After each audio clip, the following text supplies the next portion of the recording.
So we are going to learn how to visualize functions of two variables using contour plots. And to start out, we're going to look at the more basic case of functions of one variable. When we learned about functions of one variable, one of the first things we were taught is to visualize these using graphs. And because we have one input and one output, we can look at a two-dimensional graph of our function. In this case, f of x equals x squared minus 1 is going to look something like this. So we map the set of inputs to the set of outputs, and we get this result. That comes from looking at just a one-dimensional number line of the inputs, just like this, and figuring out what each of those inputs gets mapped to. For example, an input of 0 is going to get mapped to an output of -1. So that's how we visualize functions of one variable. Now we're going to move on to visualizing functions of two variables. So for example, say we had the function f of xy equals x squared plus y squared minus 1. We see this is a very similar case to what we had here with our parabola, but this time we're looking at two inputs being mapped to one output. So if before we needed a two-dimensional graph to visualize our function, in this case, we're going to need 3 dimensions. And I'm going to jump into MATLAB for a second here so that we can visualize what this function looks like. So on the right of the screen here, I've plotted the function f of xy equals x squared plus y squared minus 1 as a 3-dimensional surface that we can rotate around and get a look at. So we can see the function value, or the z value, is that vertical, which we can see going up and down here. It sort of looks like a parabola when we look at it from 2 dimensions. We can see those black cross sections that correspond to parabolas when we look at either the x or the y direction, because in either case we're looking at that x squared plus y squared minus 1. The issue here is that even though 3-dimensional plots like this are really great to get a look at when we can rotate them around like this, when we're looking at a 2-dimensional plane, it's sometimes difficult when we're, for example, drawing on paper to get this kind of visualization out of a 3D graph. So instead, we use a contour plot, which I'm going to pull up on the left side of the screen here. So here we have the contour plot on the left side of the screen here. And the reason this 2D plot is useful is that each of these lines on the contour map represents a range of x and y values where when we input those to the function, we get a constant result. So in the case that we're looking at x squared plus y squared equals 1, that's any set of points where x squared plus y squared minus 1 is a constant value. And what this lets us do is take this 2D plot and get some sort of visualization of what that surface looks like in 3 dimensions. Now, in order to understand this a little better, what I'm also going to do is show one example of that contour on the right side graph.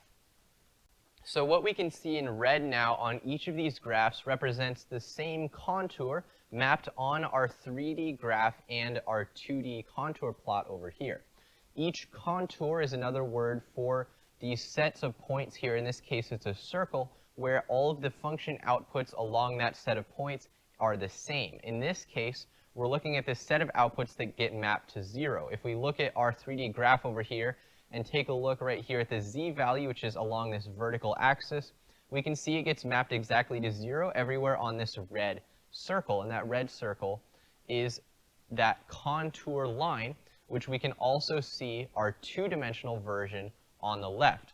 So when we take a look at the contour plot on the left, our goal is to be able to visualize each of those contours as this kind of red circle in the 3D graph without being able to see that right side graph, just being able to visualize it in our head. That's one of the benefits of this contour plot, is that we can get this kind of 3D visualization just by looking at these circles. So if I mapped all of these different circles on the 3D graph over here, we would see the circles getting larger and larger, and they would each represent a constant value. And from that, we can get that our actual 3D surface has to be this parabola shape. One other thing I'm going to point out here is that we can notice that the contours that are farther out over here seem to be closer together. So the distance between this red contour here and the next blue one is fairly large compared to the distance from this yellow one up here to the orange one. And the reason for that is that it takes a smaller change in input to go from 5, which is this yellow here, to 6, which is the orange here, than it does to go from 0 to 1. It's a larger difference in input to go from 0 to 1. So what that means is that when we look at this contour plot, the spacing of the lines tells us how steep our function is at a particular point, or in other words, how fast it is increasing. So we can see on our 3D plot that the farther away we get from the origin, which is the center of this circle here, the faster our function is increasing. When we look at the corners, we can see that it's going up very, very quickly. And that corresponds to the fact that near the edges of this contour plot, the lines are spaced much more closely together. So that's how we take a three-dimensional graph of a function, sometimes called a surface, and turn it into a two-dimensional plot. In this case, we take a look at the contour plot, which is the two-dimensional equivalent of our number line here. Rather than just having a line of one input, because we're looking at two inputs, we have to look at this whole 2D space of possible function inputs. And each of those is going to give us an output where we're able to say anything on this circle has a value of 1, anything on this circle has a value of 2, and then a value of 3, and so on. So because it's often very difficult to visualize three-dimensional surfaces on a two-dimensional plane, such as a piece of paper, we can use a contour plot in 2 dimensions to get an idea of what our function looks like. And it's going to be useful to go through some practice with these kinds of contour plots just so that you can get an idea of how to take this set of lines and turn it into a visualization in your head of what that actual three-dimensional shape looks like. These contour plots are also going to be very useful in the future when we look at things like Lagrange multipliers.